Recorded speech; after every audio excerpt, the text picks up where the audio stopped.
Hello everyone, this is Mr. Appel, and now we're going to look at a difference of cubes example, and one that's a little more challenging.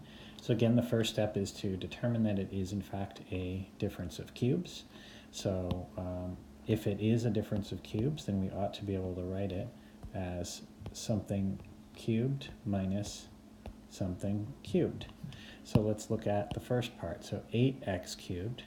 So the cube root of 8, or what cubed gives you 8, is 2, because 2 times 2 times 2 is 8. And then x cubed is x cubed, obviously. So 2x to the third power is 2x times 2x times 2x, which is 8x cubed. So that works. And then the second term, 125y to the sixth. So 125 is also a perfect cube. Cube root of that is 5, because 5 times 5 times 5 is 125. And then the y to the sixth is also a perfect cube, because y to the second to the third is y to the sixth. So 5y squared all to the third power does in fact give you 125y to the sixth. And so this is in fact a difference of cubes, and so we can apply our formula for difference of cubes, which hopefully you know by now, is a minus b times a squared plus a times b plus b squared. And so for our example, 2x is our a, so I might even go off to the side and write that if it helps me kind of keep track of my work.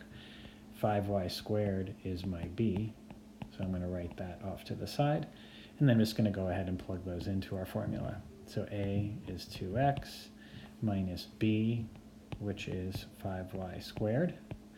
Now a squared, this is where people make mistakes. A squared is the entire 2x squared. It's the 2x squared. And 2x squared is 2x times 2x, which is actually 4x squared. So really be careful there. Plus a times b, so that's 2x. 2x times the 5y squared, so that's 2 times 5 is 10, xy squared. And then finally the b squared, which is the 5y squared squared. So really got to keep track. This is where ones like this, it's definitely helpful to sort of identify your a and b. And sometimes go off to the side to do stuff like this. So 5y squared squared, 5 squared is 25, y squared, or y to the second is y to the fourth. So that's 25y to the fourth power. And that is our final answer. That's all for now. Thanks.